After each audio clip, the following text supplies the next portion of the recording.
Equity mate. I will say this about investing. Everything you do learn is cumulative. What I learned at 20 is useful.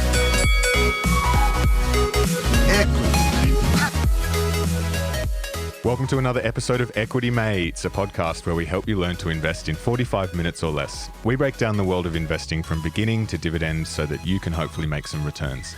My name's Bryce, and as always, I'm joined by my equity buddy, Ren. How's it going, bro? I'm very good, Bryce. Very excited for this episode where we're going to go deep into fixed income, which is a topic area we haven't covered much, and we've got one of the best in the business to take us on this journey. Absolutely. It is our pleasure to welcome Christopher Joye to the show. Thanks for joining us, Chris. Thanks for having me, guys. It's a real privilege. So Chris has quite an extensive and incredible resume. So I'll just go through some of the key highlights here. Firstly, he is the Chief Investment Officer and Portfolio Manager at Coolabah Capital Investments, which we'll dig into a bit. He founded Coolabah Capital in 2011 and leads the portfolio management effort there that has produced one of Australia's top short-term fixed interest capabilities. Chris is also a contributing editor with the Australian Financial Review and well known as one of Australia's leading economists, policy advisors, and fund managers. He's previously worked for Goldman Sachs in London and Sydney, the Reserve Bank of Australia, and was the founder of an award-winning research and investment group, Rismark International. In 2009, the Australian newspaper selected Christopher as one of Australia's top 10 emerging leaders in its economic wealth category. In 2007, Chris was selected by the Bulletin Magazine as one of Australia's 10 smartest CEOs and by BRW Magazine as one of Australia's top 10 innovators. So a massive resume, and we're looking forward to getting stuck into some pretty fascinating conversation. Sounds good, guys. Hit me. So, Chris, we like to start with a bit of a game. We call the game Overrated or Underrated, where we'll throw out some different themes and indexes and get your thoughts on them. So we'll get stuck into that now. To kick it off, overrated or underrated, the NASDAQ 100 index? Don't have a view. Do I have to say overrated or underrated? No, you don't have to. You don't have to at all. Yeah. No view is perfectly acceptable. Okay, no view. Okay, overrated or underrated the concept of index investing? Massively overrated. Okay. Any reason why? Well, that's a big topic in and of itself, but I think indexing is good for diversification purposes, but it's also price agnostic investing. So it's completely ignorant of fundamentals. And, you can be buying businesses simply because they're Ponzi schemes, and you've got this self-fulfilling prophecy that is really seriously divorced from its underlying earnings and its intrinsic value. So indexing definitely has a role to play, but I think it's massively overhyped. Nice one. So obviously the coronavirus has been the biggest topic for everyone over the last few months. So overrated or underrated the impact that coronavirus is having and will have on the Australian economy? Appropriately rated. Okay. So then the next stage down, overrated or underrated the Australian monetary response to COVID-19? Probably a little underrated insofar as a lot of people say to me, I'm so confused, what's happening in markets? Like, I don't understand why share prices are rising when, the economy is cratering, we're in a recession. And that's really about the battle that central bank liquidity is having with fundamentals. And so therefore, I would say that, the monetary policy reaction function or the impact of quantitative easing is definitely underappreciated in some circles. So I'm interested if we move to the US and we get your thoughts on the Fed's response there. Overrated or underrated what the Fed has done in response to COVID-19? Definitely underrated. I mean, again, in late February this year, we were arguing we were going to have a big liquidity and solvency crisis. We argued at that time that we needed an extreme QE response from the central banks. They initially disagreed with us. So in early March, the RBA and Fed both cut, but we got no QE. And in fact, the Fed ruled out QE on the 3rd of March. And then since that time, we've had the mother of all bond buying programs. And we've had QE in almost every imaginable form, which is really what has been the key driver of markets in the period since. So I think the Fed's interventions are probably underappreciated and underrated in a lot of sectors. So then what are your comments to the whole "don't fight the Fed" quote that gets thrown around? Overrated or underrated? Underrated. I basically bet $1 billion. I spent about $1 billion over late February and March on the presumption that we shouldn't fight the Fed or the RBA for that matter, and that we would get the mother of all beta rallies, by which I mean market rallies, and particularly in my market, credit rallies, as QE crushed credit spreads and fueled massive price inflation in the value of the bonds that I held. So that was my central hypothesis. At the end of February, we thought COVID would be a massive liquidity and solvency crisis that would necessitate extreme QE, and then that QE would crush credit spreads and would be positive for equity beta. So I think a lot of guys got the first half of March right. So there were some hedge funds that were short, had great returns in March, and I think a lot of them have really struggled over the last 3 months because they just thought that this would continue to get worse and worse and worse. And as we forecast in March, infections peaked in early April in Western Europe, in Australia, in the US. Curves flattened quickly, and we actually came out of containment more rapidly than most people expected. And that was a big fillip for markets. But obviously now we're struggling with the spectre of these secondary outbreaks in Victoria and long first waves in places like Texas and California. So we're keen to get more into the fixed income market and, what you've sort of been saying a bit later in the interview. But if we move to another asset class, which gets a lot of headlines in Australia, overrated or underrated Australian residential property? I'd probably say appropriately rated. I think it's the largest source of household wealth. 70% of households own their own house. So it's incredibly important. I think that people often think that, we're obsessed with housing in Australia, but I think if you go to most other markets, they talk about bricks and mortar almost as much as we do. So, yeah, I would say appropriately rated. Overrated or underrated emerging markets? No real view. I suspect overrated. I don't have a kind of high conviction view on emerging markets, but I know that in some circles, again, it's a key topic of conversation, and people are always warning about the spectre of emerging market blowouts, but I would argue that most of the time they're not that important. Now, last one to round out this game, an asset class that gets a lot of controversial answers. Overrated or underrated Bitcoin and cryptocurrency? Don't really have a view. Again, I am not an expert on this at all. I think it's an interesting topic. I do think that if all this money printing by central banks in order to buy government bonds and in order to keep rates low, ultimately over a period of decades leads to hyperinflation. What that will mean is that we don't trust traditional currency as a medium of exchange, and that could fuel huge demand for alternative currencies like Bitcoin et al. So I think it's a really interesting topic, but guys, I'm just not an expert on it, and as you can see already, I don't like to talk about stuff unless I really know about it. No, that's fair enough. That's fair enough. So, Chris, we'll move on to your background, and we always like to start these interviews by hearing the story of people's first investment. We generally find there's a good story or a good lesson that comes out of that. So to kick us off today, can you tell us the story of your first investment? Yeah, and I will emphasize again, I haven't read any of the questions that you guys sent me beforehand, so this is all truly stream of consciousness. Yeah, it was. Well, this will be the easiest question you get. It's going to get harder from there. Okay. Yeah. So for any listeners, this is very much live. I was worded up on the questions, but I said to the guys before the interview, I consciously said to myself, I'm not going to try and I won't avail myself of that advantage. I think the company was called Carpenter, it's either Takarati or Carpenter Pacific, and it was basically a resources company, and my broker at uni had tipped me off that he thought this was a great opportunity. It did really well. And I made money on it, and as everyone does, thought I was a bit of a genius. But frankly, I didn't move beyond that first trade. So I'm a very, I'm probably not that different, but I'm not the sort of person that feels comfortable really doing something seriously unless I have a profoundly deep understanding of what I'm doing. So I've never been a gambler. When you're kids, like at school, all my mates used to go to the TAB and, roll the dice. And I had friends who were also really into casinos. That was never for me because I think intrinsically I understood that I didn't have an edge. And this resources sort of speculative play, I think was of that ilk. Yes, it was good.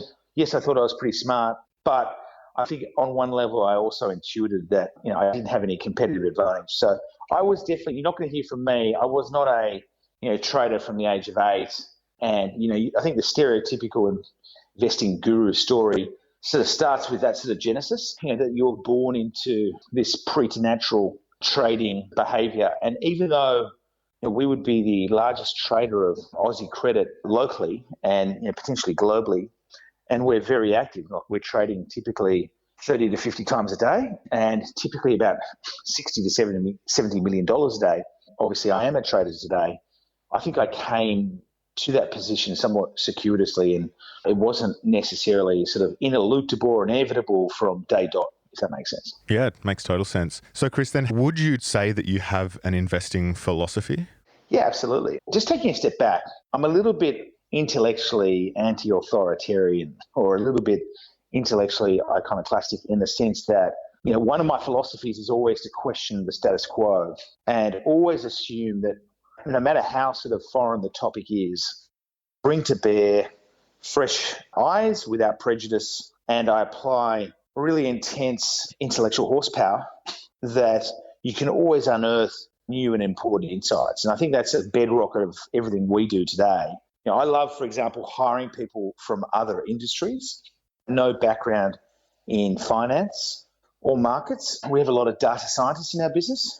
I'd say across my kind of 23-person team, we'd have 10 engineers, mathematicians, physicists, and actuaries. And those guys can be highly effective at unlocking investment puzzles without any, prior knowledge. So I'm a big believer in coming to a problem and trying to solve it without any extant information. So I guess that's one part of our philosophy.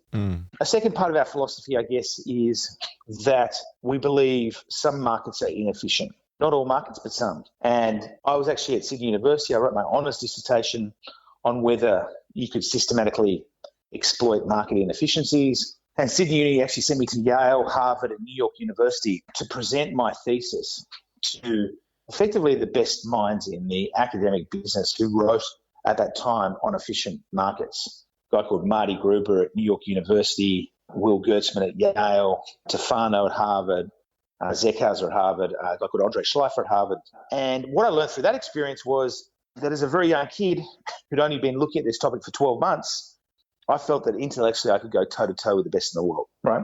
So that's, again, reinforcing the insight that we're all capable of unique insight or unique and original thought if we really dedicate ourselves to the cause. What I also discovered in that analysis was that in the Aussie equities market, which is what I was focusing on, there did seem to be organisations that were persistent, systematic winners, and there did seem to be alpha that could be generated over time. So that market, over the time intervals that I studied it, didn't seem to be semi-strong form efficient. That is to say, you could get these consistent winners. And then as I grew over time, I learned more about the over-the-counter bond market. And in my market, there's about $1 trillion globally of Aussie investment-grade bonds on issue that you can trade.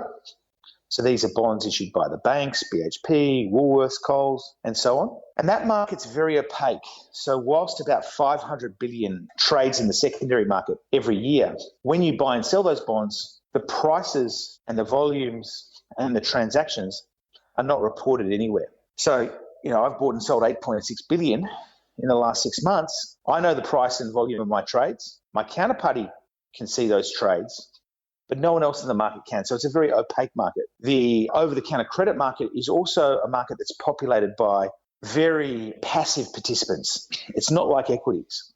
If you're a really smart guy and you want to make money, generally you go into the equities market because you can get the highest returns.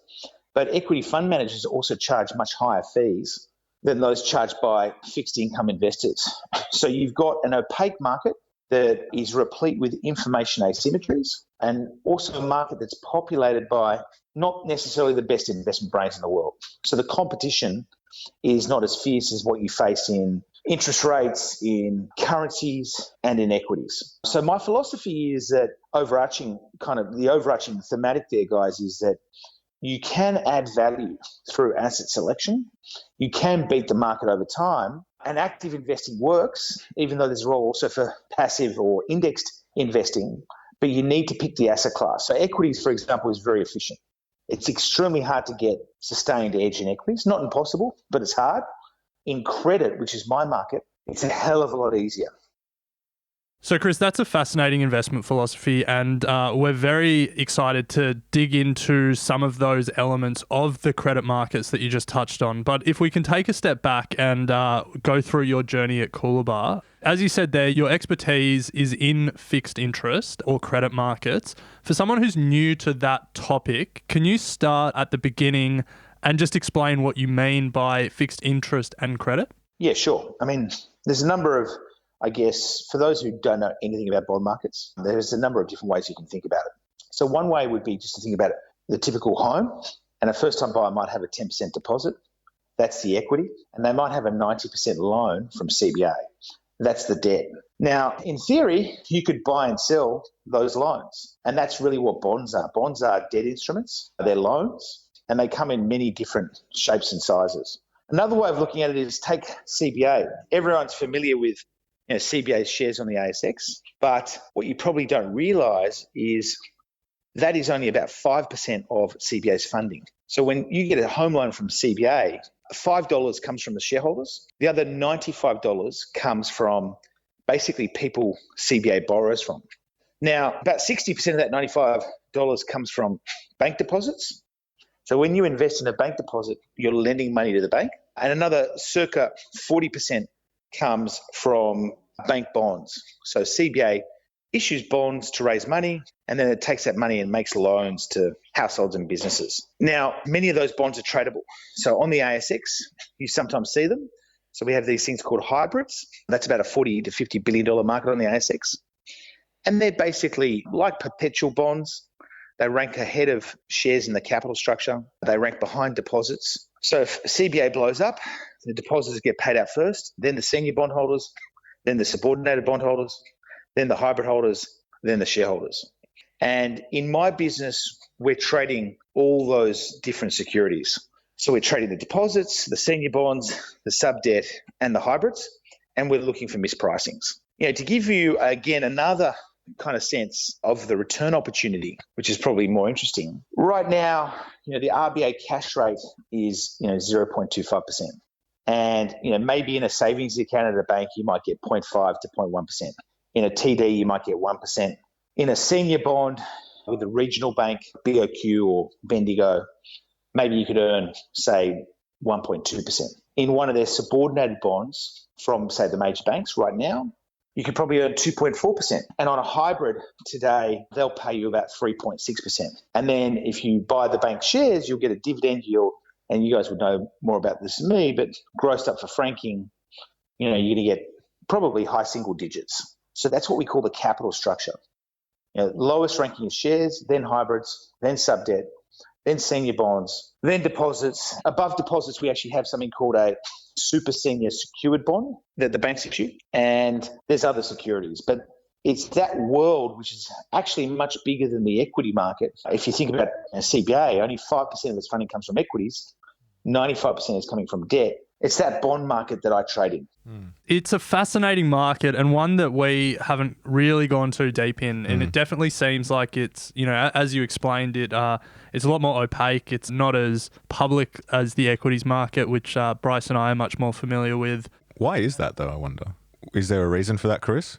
Yeah, there is. It's actually a really good question. And Josh Frydenberg has a politician, Jason Falinski, looking at this right now. But it's kind of funny because the hybrid market is retail, right? You can buy hybrids in $100 lots on the ASX. However, in the unlisted bond market or the so-called over-the-counter or OTC bond market, the minimum parcel size is $500,000.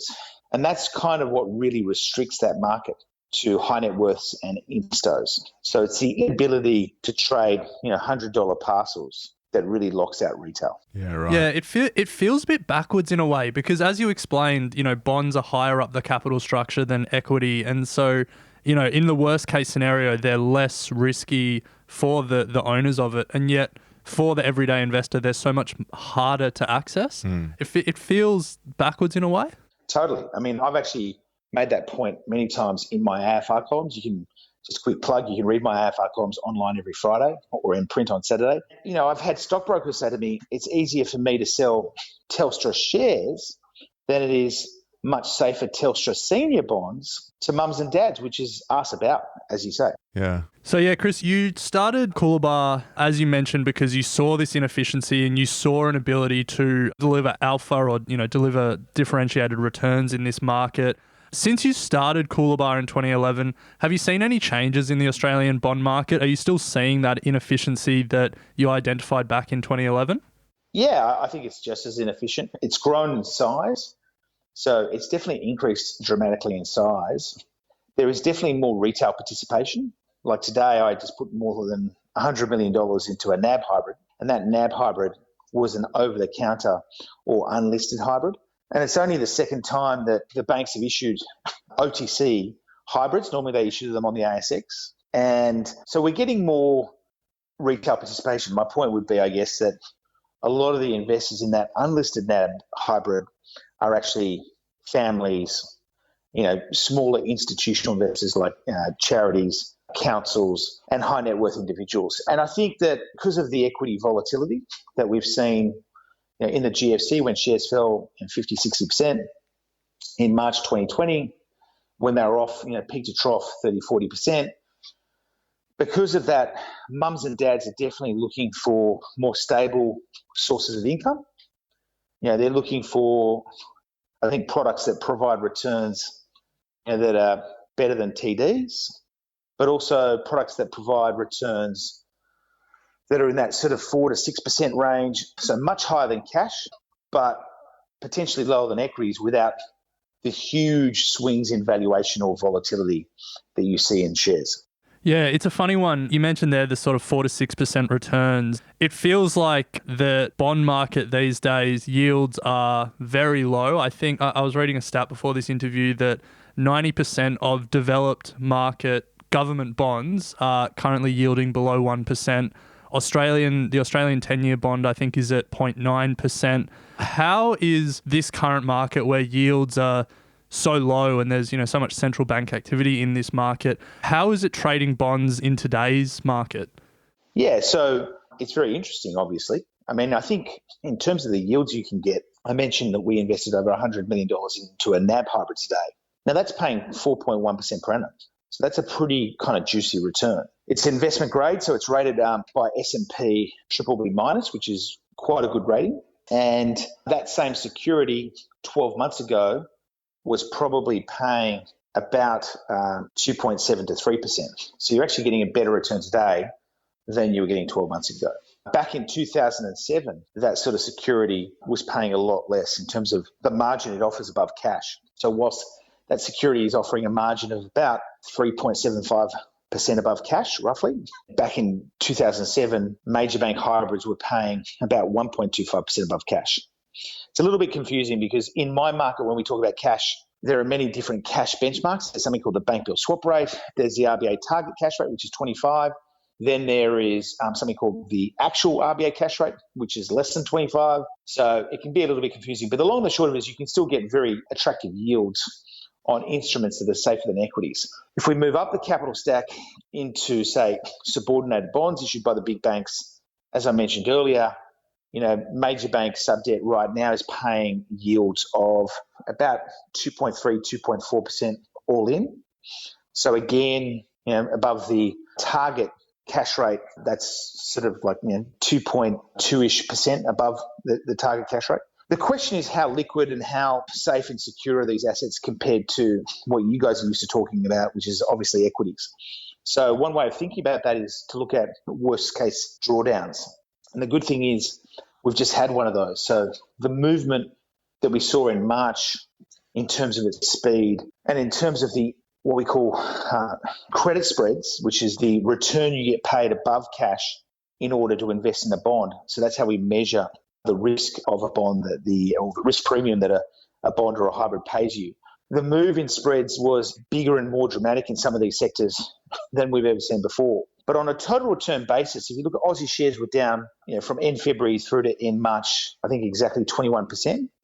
If you measure it from 20 February, Aussie shares, I think, were down about 29%. If you look at the hybrid market in March was down 4.5%. So it really provided a huge amount of downside protection. In terms of liquidity, in March, we saw as much of or as much as $120 million of hybrids traded each day. So you had liquidity. And then if you look at total returns, since the end of 2015, interestingly, major bank hybrids have substantially outperformed major bank equities with less than a quarter of the return volatility or return variation. So it is true today that in certain sectors of our bond markets, you can get returns or credit spreads that are actually much better than what you could get a year ago, and also much better than what you could get in 2007, notwithstanding that cash rates are at their lowest level on record. And as you mentioned, government bond yields are also near their lowest levels in recorded history. So, Chris, I'm interested in getting quite practical because, for Bryce and I looking at equities, knowing what's available and at what price is quite straightforward. You can basically Google any share price and you can get it automatically. I feel like for you trading, fixed income, the price discovery process and even just understanding, what's being offered to the market is a lot more difficult. It feels like it's a lot more about who you know, and you can pick up the phone and call and figure out who's trying to sell what, who's trying to buy what. Can you talk us through what that process is when you're trying to move hundreds of millions of dollars a day? How do you actually figure out where the market is and who's buying and who's selling? Yeah, mate, that's a really, really bloody good question that I haven't actually been asked really too often, but it's a very important question. So most of the stuff we trade is OTC. We're very active in the ASX hybrid market. And in that market, it's much more straightforward because they're exchange traded. You can see the depth in the market. We trade with many ASX brokers. We can communicate with them verbally to understand if they have sort of liquidity outside of the market. And it's a generally more transparent forum. In the bigger OTC bond market, it really is about who you know in the sense of who you're onboarded to trade with. So we're onboarded with 40 to 50 counterparties. We trade globally, and it's a process of iteratively through the day going to those counterparties and saying, where is your bid and offer in the following 3-4 lines, and then understanding the depth through that kind of recursive or iterative process. So it's much more manual, it's much more opaque, and there really is huge liquidity lying in wait, but it's quite both an art and a science tapping into that liquidity. So you need to have those connections, and also you need to have counterparties that want to trade with you, that want to offer liquidity. And sometimes those counterparties need to go to their clients and go through a price discovery process. So, to give you some examples, today I've sold about $20 million of senior bonds, and my traders went out to the market and said, where are your markets in these, two Macquarie Bank senior bond lines, the 824s and the February 25s. And the market came back to us and they said, well, our bids and offers are here. And we took the two best bids, asked them if they could improve. One improved, and we said, okay, we're happy to trade at that level. So we sold that counterparty $20 million. That's kind of the process we undertake. It's much more, intensive than what you have to do in equities. It's actually very hard to digitally execute. So the way we'll consummate these trades is we'll be talking to the counterparties on Bloomberg. We'll agree in writing the price and the volume, and then we'll send each other an electronic ticket, something called a voice confirmation or a VCon, and that will definitively confirm the details of the transaction, which the counterparty will affirm, and it goes through to settlement. It's much easier in the bond market to do or to be passive.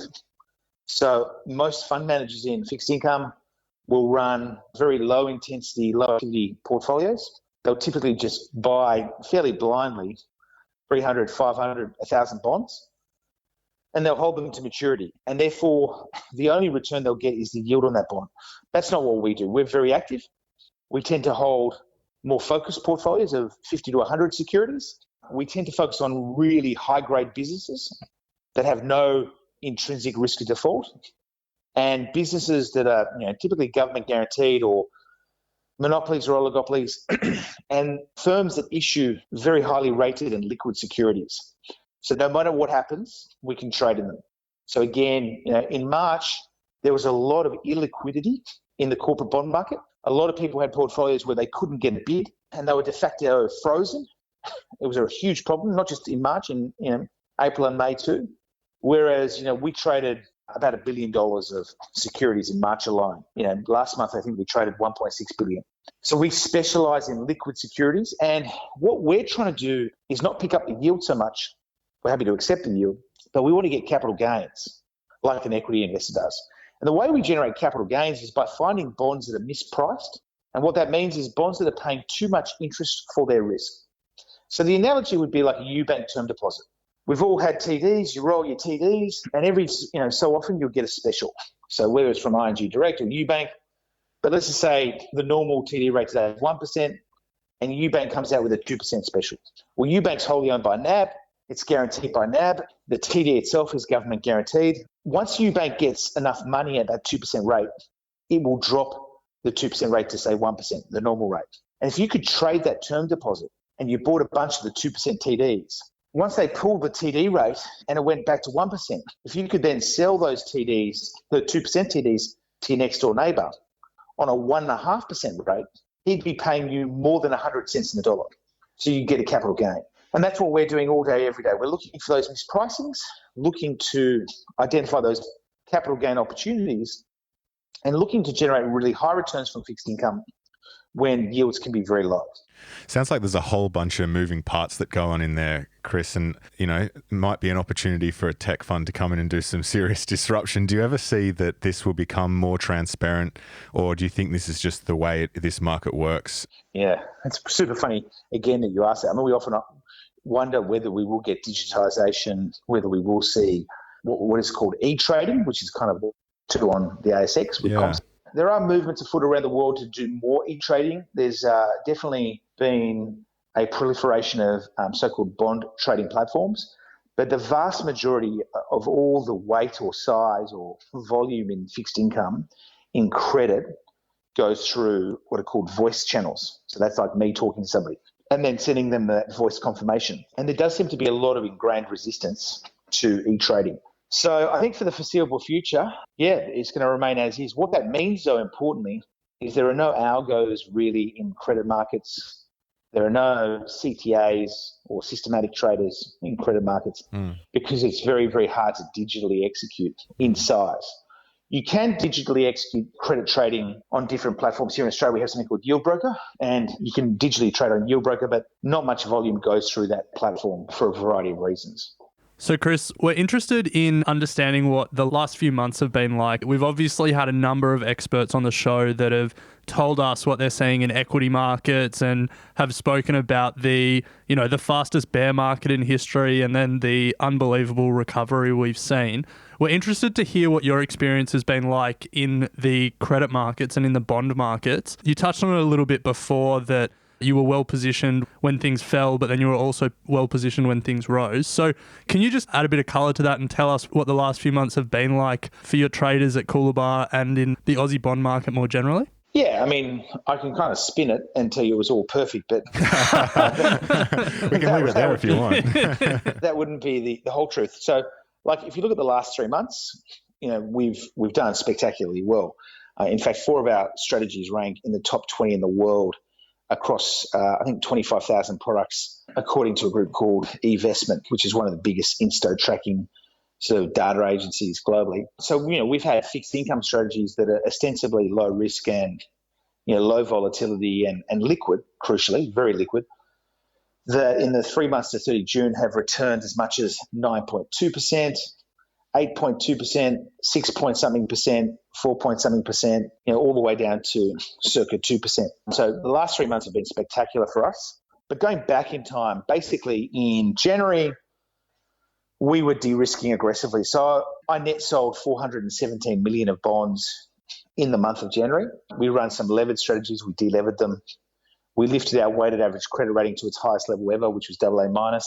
And we sold all our corporate bonds. So we literally held no corporate bonds. The only things we held were cash and bonds issued by government-guaranteed banks. So obviously the majors, the regionals, and so on. Coming into February, we had built COVID tracking systems to measure every infection and every fatality globally for every country in the world. Very sophisticated real-time data science systems. We also built COVID forecasting models for every country in the world. And, I was fairly vocal in late February. I wrote in the AFR, COVID-19 will basically crush markets. It will precipitate a huge liquidity and solvency crisis. I told the Prime Minister this, the Treasurer, the RBA, APRA, and we were fairly, vigilant in communicating that view from late February through to mid-March. And the corollary was we felt that fiscal and monetary policy had to provide a bridge through QE and liquidity and stimulus to the economy and to business and to markets to that point where we could get vaccines or somehow deal with the virus, whether it's through antiviral therapeutics or other remedies. So that was our conviction in late February and early March. We were a little early, so I expected massive wholesale QE to come week 1 or 2 in March. I was absolutely convinced. So we should probably have been shorter credit and hedged more aggressively in early March. The QE bazookas were sort of unfurled in the second half of March and had exactly the impact we expected.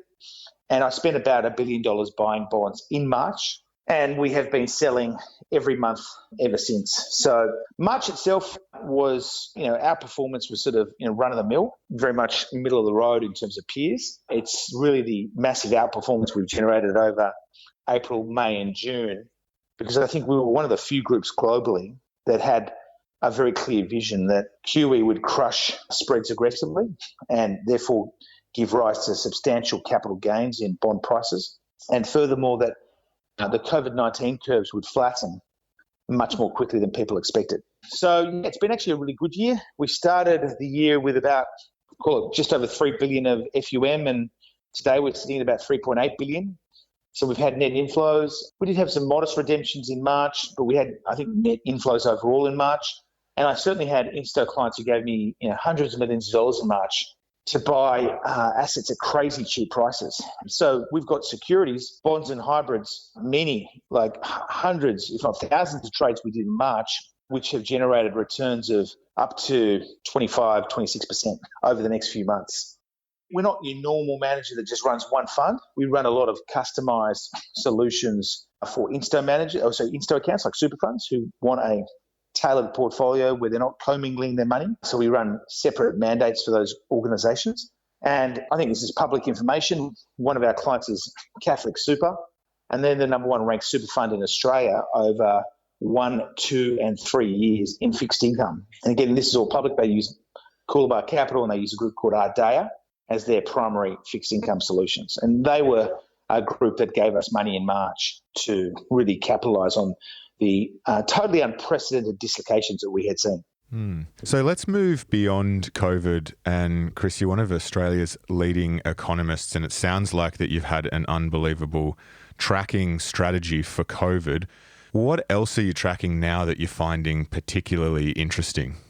Yeah, so we've built some real-time tracking systems for global trade flows. Okay. So this is to look at trade between China and the rest of the world. We've been watching China closely for 10 years. I've been writing about China for about 10 years. And we are very, very concerned about basically the emergence of what we're calling Cold War 2.0. And I actually wrote in the AFR today that, and I guess we're recording this on Friday, 10th of July. 10th of July. 10th of July. I wrote today that I thought the probability of a major power conflict between China and the US over the next 10 years is somewhere between 25 and 50%. So what we're I've actually hired 6 China advisors this year. Wow. To work with us and helping us understand who President Xi Jinping is, what his aspirations and dreams are, and what the likely course of China-US relations will look like.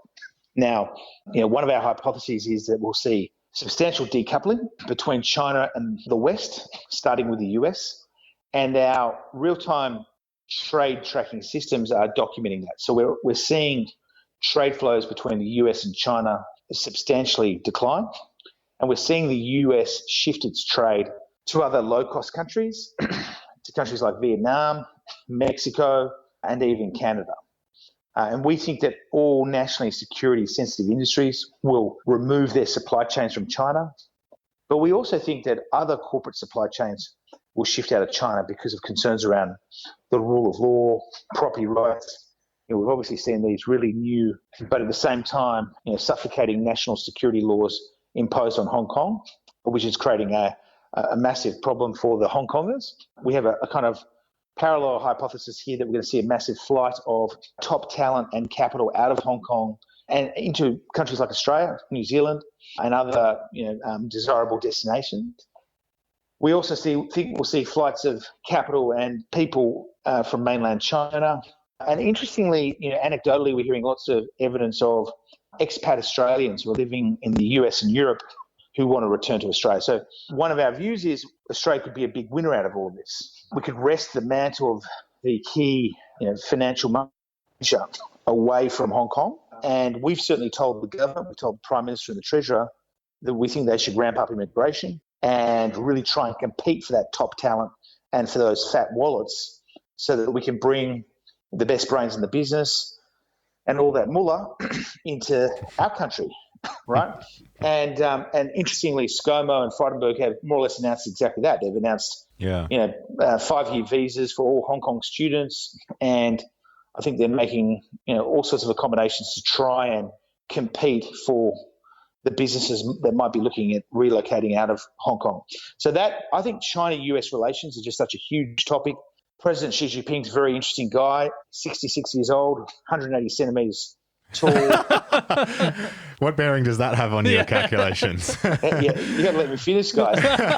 This is a guy that I think, China is no longer a one-party political state. It's a one-person political state. Xi is the strongest leader since Mao, but he's not who you think he is, and you can't predict China's behaviour by applying a Western lens or a Western calculus.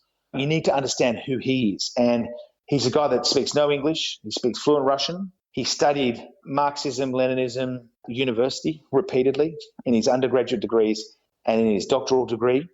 But he's also a guy that lived through the Cultural Revolution in China, where his father was actually, so Xi is a princeling. His father was vice chair of the Chinese Communist Party, the CCP. He was also propaganda chief. And his father was arrested and imprisoned when Xi was in his teens. His sister was murdered during the Cultural Revolution. Xi himself was arrested. He was forced to live in a cave and work in a work camp. And he was kicked out of the CCP. He applied to rejoin it 10 times. On the 10th time, he was accepted. And he's risen from that extreme adversity, leader of the most populous nation in the world and the most powerful leader since Mao. The most downloaded app on Chinese telephones today is something called Xi Jinping Thought, which is a modern analog to Mao's Red Book. When Mao was leader of China, every household had to have a red book with Mao's sayings in it to really reinforce that indoctrination. So Xi is absolutely a communist, and he wants to impose socialism with Chinese characteristics on, frankly, the rest of the world. Because the problem for the CCP is it needs to eliminate anything it perceives as a threat to its power and longevity. And frankly, most alternative nation states, and certainly any liberal democratic state, is a threat to CCP power. So that's why you're seeing the extraordinary frictions we're observing today, where China's had this conflict with India and Kashmir with 63 casualties. They've got low-intensity conflicts with Vietnam in the South China Sea. There's risks of war over Taiwan with the US, huge cyber attacks here on Australia. It doesn't make sense to us because you'd say to yourself, why is China trying to isolate and ostracize all of her key trading partners?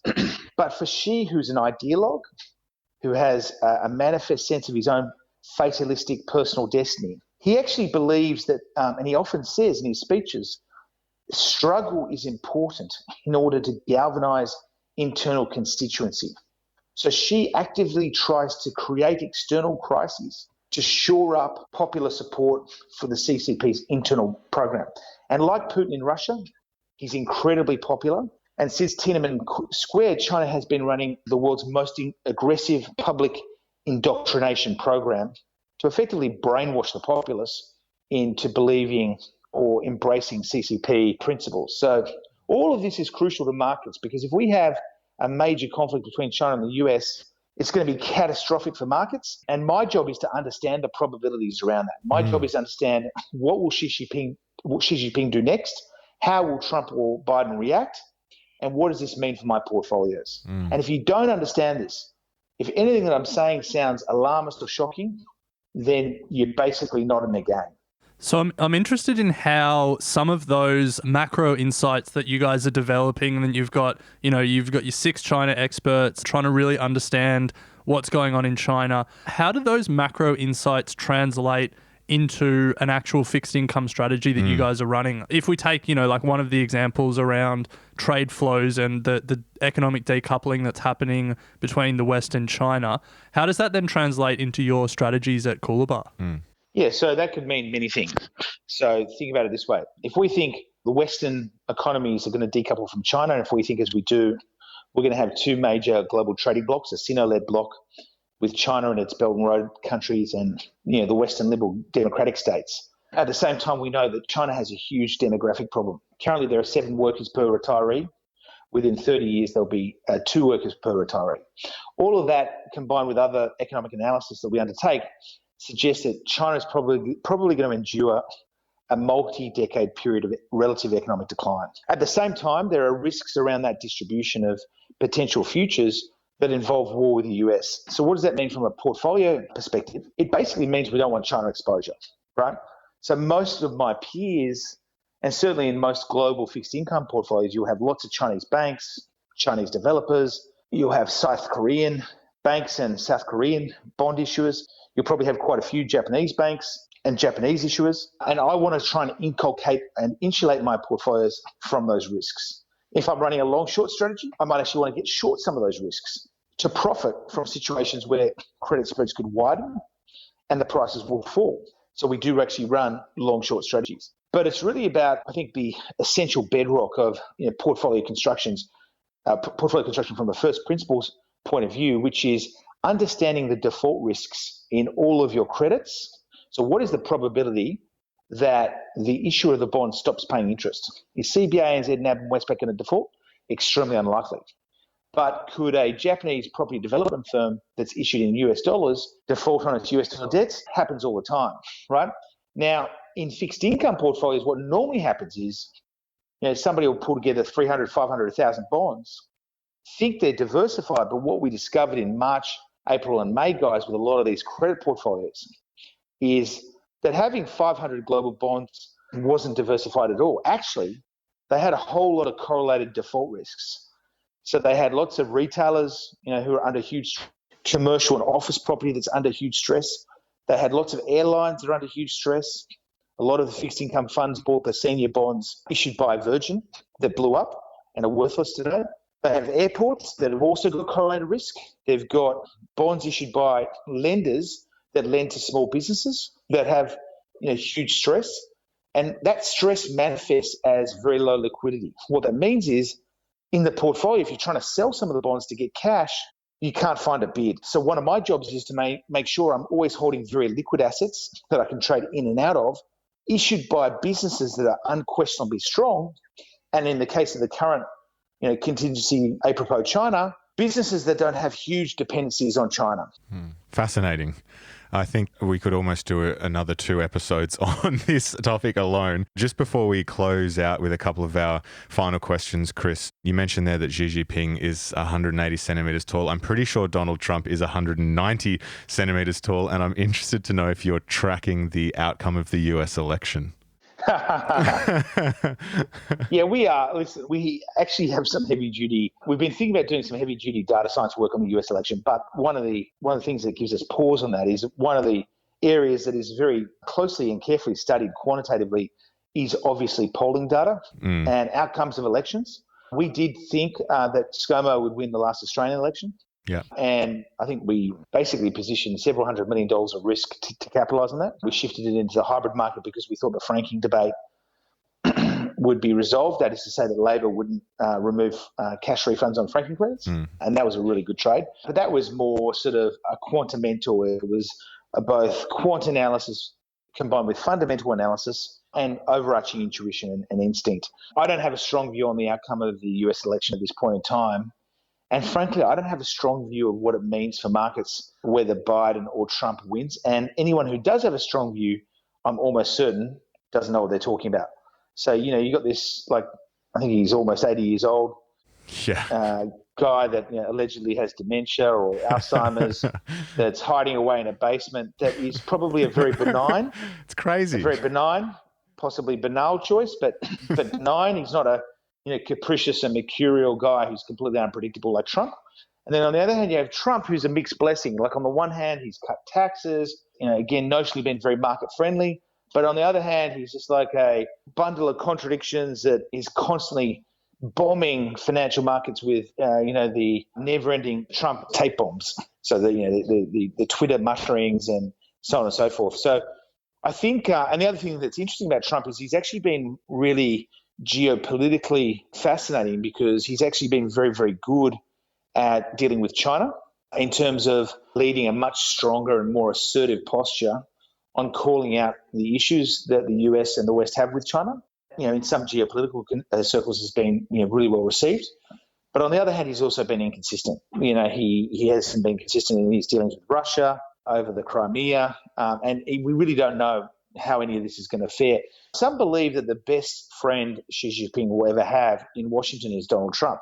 Others believe that Trump would be a very bad outcome for the Chinese and frankly for all of us. And remember, we haven't talked about the fact that Australia's biggest trading partner is China, and we're one of the few countries in the world that runs a trade surplus with China, which means we sell more to them than they sell to us. So the rest of the world, like most countries who run trade deficits with China and therefore import stuff from China, they don't need China as much as China needs them. So if they shift their supply chains out of China, they can go to India, Vietnam, Cambodia, or most likely insource.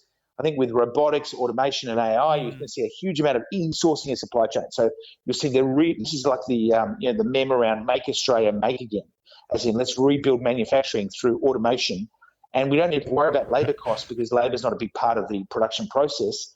And countries like India and China don't have such a big competitive advantage when it's all automated.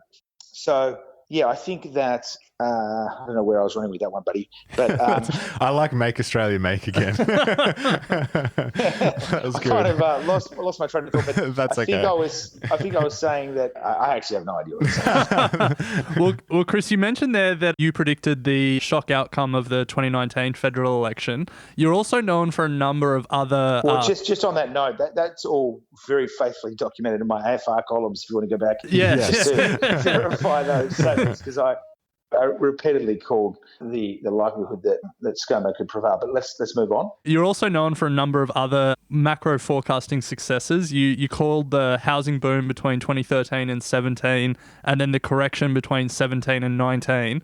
So as we get towards the end of the interview, we're interested in, do you have any other bold predictions or big macro forecasts that you can reveal to us on the show that you think will play out in the rest of 2020 or beyond? That haven't been in the AFR yet.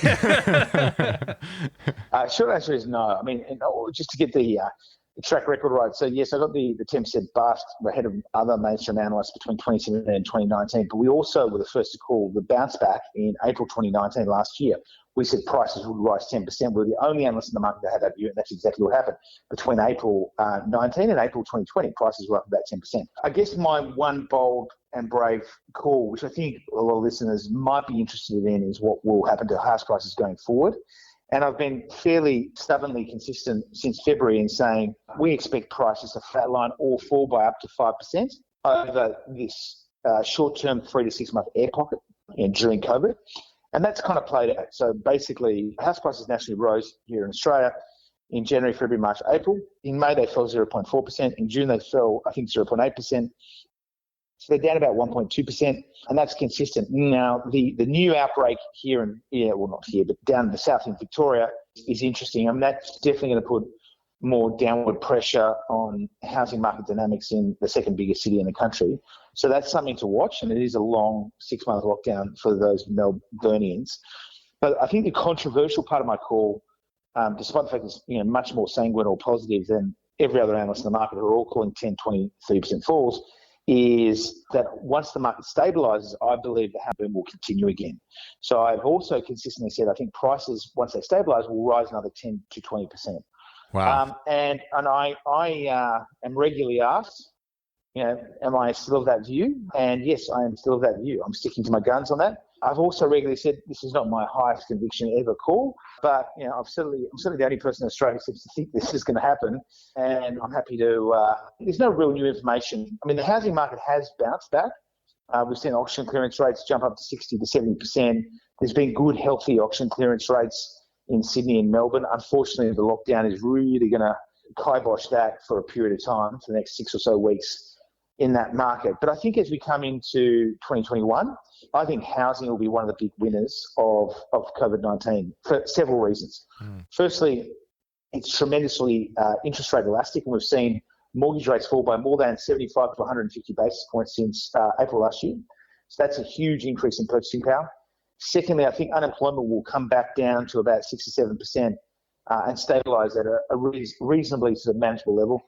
Thirdly, I don't think we're going to see massive waves of distress selling or mortgage foreclosures. I think the banks will be very generous with their forbearance and give people a lot of time to work themselves out of any problems they may face. And then finally, I think you're going to see a lot of immigration, as we discussed earlier. I think you're going to see strong population growth as Australia competes for the best brains globally. And I think Australia is going to be a key destination of choice. I mean, think about Chinese students who are studying around the world. They used to go, their first port of call was the US to get their university education. But I don't see any Chinese students going to the US going forward. So they're going to need other markets. Australia stands as potentially a key beneficiary. So I think that augurs well for Aussie housing. So I like Aussie housing as an investment class. Nice one. Well, Chris, we really appreciate your time. We do like to finish the interview with 3 quick final questions. Before we jump into those, if people want to read more of your work or follow you online, is there a particular platform or a particular place where they should be going to follow you and your work? Yeah, you can get me on Twitter at CJOye. You can follow me on LinkedIn. I'm pretty kind of prolific on just posting to LinkedIn. I write on Livewire, so most of excerpts of my AFR columns are up on Livewire, which is excellent. And then, as I mentioned, I also write in the AFR, online on a Friday, in print on a Saturday. Finally, you can go see our website at coolabahcapital.com, coolabahcapital.com. Nice one. Well, if people want to learn more about fixed income or follow Chris's insights and get some big, bold predictions as he makes them, you know where to go. So we'll jump into these final 3 questions. The first one is, do you have any books that you consider must read? The short answer is no. Fair enough. I haven't had an opportunity to think about these questions. The new book on Renaissance is really, really good. So this is, again, I think it's called the Master of the Markets? I don't know if you guys have heard about this. About Simons, the mathematician Jim Simons, who found... The man who solved the markets? That's right, the man who solved the markets. That was awesome. That was a really, really interesting book because I run a lot of quants. We have 4 PhDs internally, and I think one of the most powerful understandings when running quantitative processes is really appreciating their limitations. Everyone's human beings writing the code, and that code is always going to be subjective. But that was awesome, great. The Man Who Solved the Markets. Another very, very good book was A Beautiful Mind by Sylvia Nasser on John Nash, the guy who developed the Nash equilibrium in game theory. That really actually had a big impact on me, that book. And I think I'll probably leave it there for the time being. But I'm not, to be honest, I read a massive amount, but I'm struggling to find good non-fiction these days. I read a massive amount for work. And then when I'm on holiday, I don't really ever have holidays. I'm always working on holidays. But if I am sort of out of the office and it is like Christmas and I'm trying to decouple or detune myself a little bit, I'll try and read some fiction, which tends to be military fiction. But yeah, they're probably 2 interesting books. Nice I'm not going to wow you with my... No, they're good recommendations. We'll add them to our reading list. The next question we have is, what's your go-to source for investing or financial information? Yeah, good question.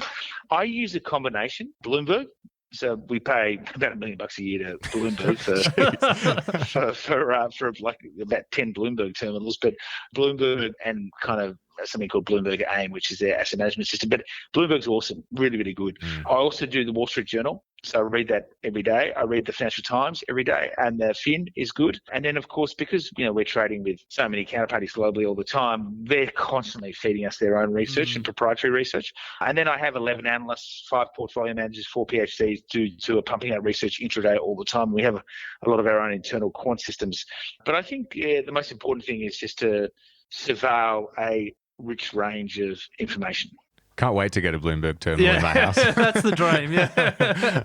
So, Chris, final question. If you think back to your early days as an investor, when you were buying your first shares in Carpenter Pacific, what advice would you have for your younger self? About the shares or about life in general? Just about investing and life, wherever you want to take it. Yeah, okay, what advice? Okay, I mean, this is a little bit idiosyncratic, but I was lucky enough to grow up in a privileged environment, and that was a real curse in a way. On the one hand, it was a blessing, but I was kind of like a young lion sitting inside a zoo, and I didn't really know how the world worked, and I was very cocooned from that world. And it actually took me most of my 20s to figure out the vagaries of the human condition and how the world works. So if I had my time again, or if I could advise my younger self, I spent most of my 20s, focused on really esoteric academic research, or involved in running a business that was engaged in fairly esoteric academic research. And that was great, but I would have started trading earlier. So again, I'm thinking on my feet here. I would, trade if I started trading earlier. I think, I hate the fact that I'm 43, and I've probably only got another 20 good years of trading left ahead of me. So that would be one lesson. What else? Another lesson is that, I have this kind of view that we have insiders and outsiders. So in my business, everyone's family, we're insiders. The outsiders is really the market. And the market is completely dispassionate, merciless, ruthless, and we are equally ruthless and dispassionate in combating the market. Because as an active investor, every time I put on a position, effectively I'm saying the market's wrong and I'm right, because I think it's mispriced. And so we have a kind of maxim, which is that every basis point counts. It's kind of like a tagline on our brand. But it is true, we are just relentless and rapacious in trying to grind out every additional basis point and searching for value. And that process sometimes feels trivial and sometimes might appear a bit cosmetic, but that intensity of commitment never abates. And I think that's very, very important. Otherwise, I think the most important lesson is actually the one we talked about at the start. And this is, for me, profound, and that is that I didn't have a lot of intellectual self-confidence, to be totally honest, during my teens. I remember in fourth grade, I came home and I said, Mum, I got 100% in my science exam. She said, oh, I'll believe it when I see it. Where's the exam? And I didn't have it. So she said, okay, we'll see tomorrow. And then I said to her, I remember in year 11, I said to my mum, I really want to get above 90% of my HSC. And she's like, don't aim too high. Let's be more realistic. And so I didn't have a huge amount of self-confidence intellectually. And I really constantly surprised myself when I kind of was forced into situations where I had to confront problems I knew nothing about. I had no expertise in, no extant knowledge. And I found every single freaking time there was really original insight, there was innovation, there was edge lying inside, right? And so I am a massive believer in just getting the smartest guys I can lay my hands on, who are functional, harmonious, who can work in a cohesive team environment. And as a band of brothers and sisters, just tackling whatever problem we come across and tearing it to pieces and trying to find that inner truth. Because that's also our mission is the search for the truth. What is fair value? Where are these asset prices going to converge to? And I have much more intellectual confidence now that we can solve pretty much any seemingly intractable problem. I guess a final observation would just be intensity of application. So I don't know, I heard someone say to me the other day that Einstein said he wasn't the smartest guy. He just thought harder than everybody else and longer than everyone else about kind of nutting out a problem. And I think there's an enormous amount to be said about that. When I'm engrossed in a problem, I'm thinking about it literally 24/7. I'm dreaming about it. When I put my head on the pillow at night, I'm thinking about it. When I wake in the morning, I'm thinking about it. And my guys know, because they'll get emails at 3, 4, 5 a.m. Every other day about problems. It must be really, really good fun working with me. But there's something to be said for, in addition to having access to really kind of serious intellectual grunt, it's really about the application. And you've just got to be – I always know that when I'm trying to solve a problem, or if I'm thinking about an investment, if I've just done that first few iterations of analysis and you think you know everything, you think you're 80% of the way there, that's when you're in very dangerous territory, because it's that final 20% of knowledge that can bite you in the ass, and that you've got to get back to that essential truth. And that essential truth is not forthcoming. It's something that is very, very hard to extract.